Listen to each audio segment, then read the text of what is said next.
Paano mag-book ng Grab car online? Tara, umpisahan na natin. First, pasok ka lang sa Grab application. Ang red circle ay ito yung ating drop-off kung saan tayo pupunta at ang blue naman, ito yung ating current location or kung saan tayo kukuhanin. Ayan, so dito sa ating drop-off guys, ay ilalagay natin yung address kung saan tayo pupunta. Make it sure na tama, no? Para hindi tayo maligaw or hindi tayo wrong location. And the next is ilalagay naman natin yung ating current location or kung saan tayo kukuhanin ng Grab car, and make it sure din na tama yung address na ilalagay po natin para hindi na po tayo maghahanapan or maglalakad ng malayo. Once na na-apply nyo na yung inyong drop-off location and current location or pick-up location, ayan, so makikita natin dito sa map yung ating pupuntahan and kung saan tayo kuhanin, and dito sa may baba naman, ayan, makikita natin dito yung car. Ayan, mamimili lamang tayo guys, anong gusto nyo, standard car or saver car. At naka-display din po kung ilang seater ang kailangan ninyo or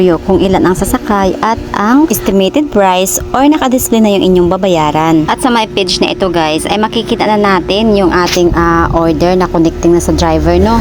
So mag-aantay lamang tayo na merong driver na mag-accept ng ating order. Ayan, so once na may driver na naka-accept ng ating order guys, ayan, makikita din po natin dito yung name, ayan, ang contact and plate number ng sasakyan po. So ayan, so medyo it takes time lang itong part na to guys, no? Kasi minsan yung mga driver nata-traffic or titingnan nila yung kung gaano kalayo yung drop off natin and pick up location. So na-mention ko nga kanina na once na meron ng driver na nag-accept ng ating order guys, makikita natin dito yung kanyang pangalan, contact number and plate number ng sasakyan at kung gaano siya layo sa atin. So matitrace din natin siya sa map guys, no, kung saan na siya banda at kung gaano na siya kalapit sa ating pick up location. Ayan, sana nakatulong to sa inyo.